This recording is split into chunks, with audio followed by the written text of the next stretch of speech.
रहीम अस्सलाम वालेकुम जी स्टूडेंट्स। आज का हमारा लेक्चर एक्सरसाइज 2.4 मैथ क्लास 10 के मुतालिक है। क्वेश्चन नंबर 2 का लास्ट पार्ट हमारे पास इस फॉर्म में है।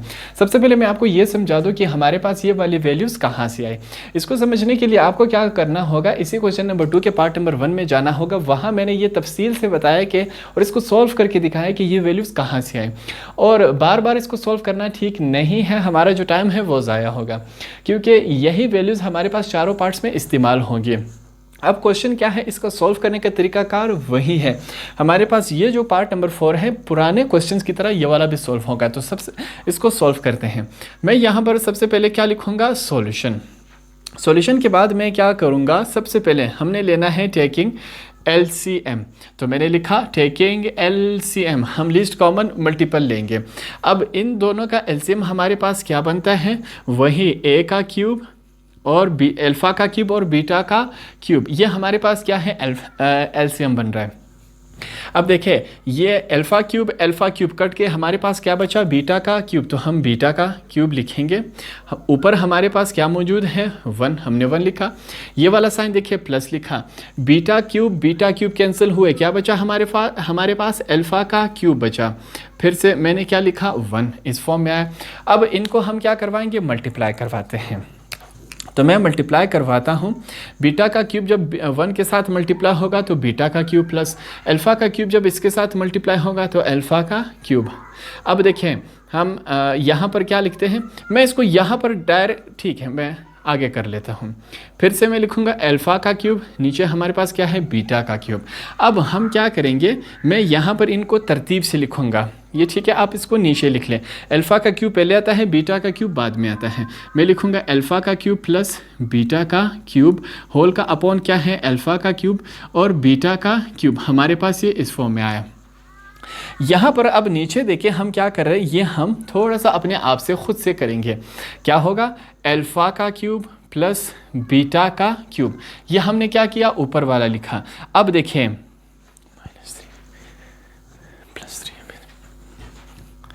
प्लस 3AB, आगे ब्रैकेट में क्या होगा, A प्लस B। ये हमने क्या किया, खुद से लिखा। साथ में क्या करेंगे, -3AB A प्लस B।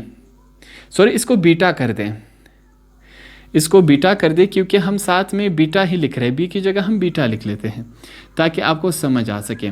अब ये जो दोनों चीज़ें हैं ये हमने अपने आप से ऐड की। याद रखें, मैथमेटिक्स में हम ऐसी चीज़ ऐड कर सकते हैं जिसका सवाल पे कोई असर नहीं पड़ता हो।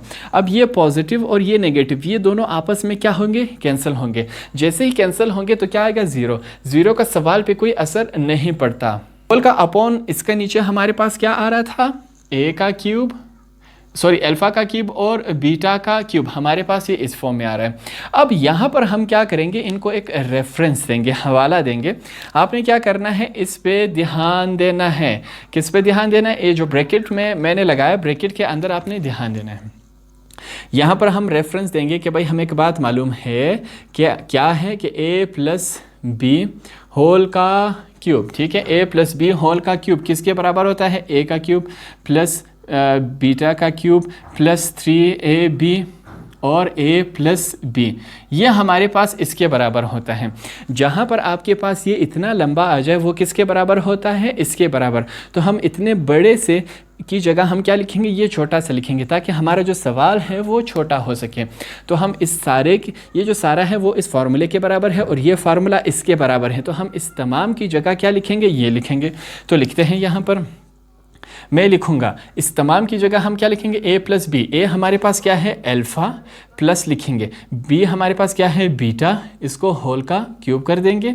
आगे देखिए हमारे पास क्या आ रहा है, -3 अल्फ़ा एंड बीटा, फिर अल्फ़ा प्लस बीटा। हमारे पास ये बचा, होल के अपॉन नीचे क्या है, अल्फ़ा का क्यूब और बीटा का क्यूब। हमारे पास इस फॉर्म में बचा, ठीक है। ये जो बचा हमने वो ये लिखा, इस तमाम की जगह हमने ये वाला लिखा।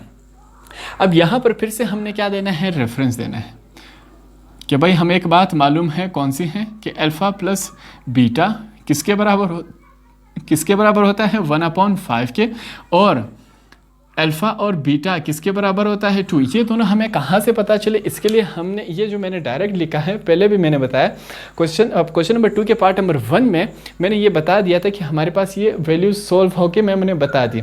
अब हम ये वैल्यूज़ डायरेक्ट यहाँ पर इस्तेमाल कर रहे हैं। यहाँ पर हम क्या करेंगे, इन तमाम वैल्यूज़ की जगह इसकी वैल्यूज़ लिखेंगे। तो लिखते हैं अल्फ़ा प्लस बीटा, इसकी वैल्यू हमारे पास क्या है 1/5, इसको होल का क्यूब कर दिया, इसकी जगह इसकी वैल्यू होल का क्यूब लिख दिया। अब माइनस लिखेंगे, -3 लिखा। अल्फ़ा और बीटा की वैल्यू हमारे पास क्या है 2, तो हम 2 लिख लेंगे। आगे देखें अल्फ़ा प्लस बीटा, इसकी जगह हम उसकी वैल्यू लिखेंगे, क्या है हमारे पास 1/5, हमने इसकी वैल्यू लिख दी।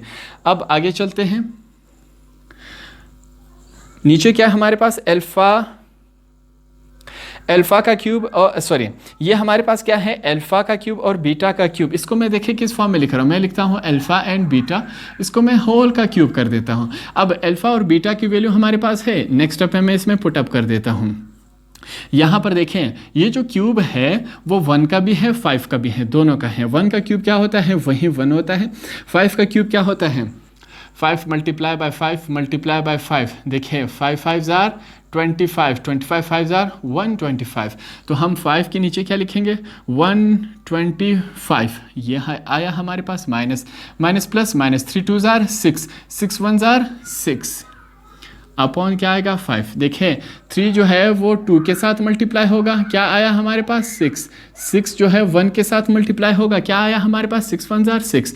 तो इस फॉर्म में आया अल्फ़ा एंड बीटा की वैल्यू हमारे पास क्या है 2, हमने 2 लिखा, होल का क्यूब है इसके ऊपर। इसको सॉल्व करते हैं, 1/125 -6/5 होल का अपॉन क्या है 2 का क्यूब क्या होता है 2 multiply by 2 multiply by 2, 2 2 jar 4, 4 2 jar 8। तो हमारे पास क्या बनता है यहाँ पर, ये 8 बनेगा। अब नेक्स्ट स्टेप में हमने क्या करना है, एलसीएम लेना है। उसके लिए फिर से मैं लिखूंगा टेकिंग एलसीएम। हमने क्या लेना है, एलसीएम लेना है। एलसीएम किन का लेना है, इन दोनों का हमारे पास क्या आएगा अब एलसीएम। यहाँ पर मैं लिखता हूँ एलसीएम 125 और 5 का एलसीएम हमारे पास क्या आता है, वही 125 ही आता है। ठीक है, इन दोनों का एलसीएम क्या है 125।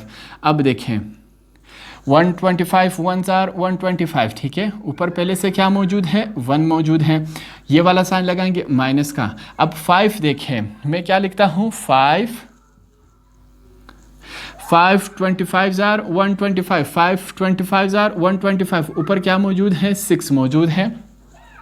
होल का अपॉन देखें, होल का अपॉन हमारे पास क्या है 8। सवाल आया, अब हम क्या करेंगे, इनको मल्टीप्लाई करवाते हैं। तो देखते हैं क्या बनता है।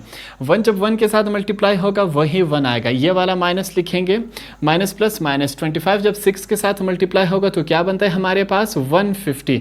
150 अपॉन क्या है 125, होल का अपॉन हमारे पास क्या है 8। अब यहाँ पर इसको फिर से माइनस करवाते हैं। देखें 150 -150 में से 1 क्या हमारे पास क्या बचा -149 अपॉन क्या है 125। अब देखें अगर आपके पास अपॉन का भी अपॉन हो तो हम इसको ऊपर ले जाके क्या करवाएंगे, मल्टीप्लाई करवाएंगे। नीचे क्या हो रहा था डिवाइड, ऊपर आके क्या हो जाएगा मल्टीप्लाई। तो 8 को हम इसके साथ मल्टीप्लाई करवाते हैं। जब इसको साथ मल्टीप्लाई करवाएंगे हमारे पास ये क्या है 149 होल का अपॉन 125 को जब 8 के साथ मल्टीप्लाई करवाएंगे तो हमारे पास आंसर क्या बनेगा 1000। क्या बना 1000। 1000 जैसे ही बना, इसके आगे ये सॉल्व नहीं हो रहा। जब सॉल्व नहीं होगा तो यही हमारे पास क्या होगा आंसर होगा, ये इससे आगे सॉल्व नहीं हो रहा। तो इस तरह आपका ये वाला क्वेश्चन भी कंप्लीट हुआ और एक्सरसाइज 2.4 भी कंप्लीट हुआ।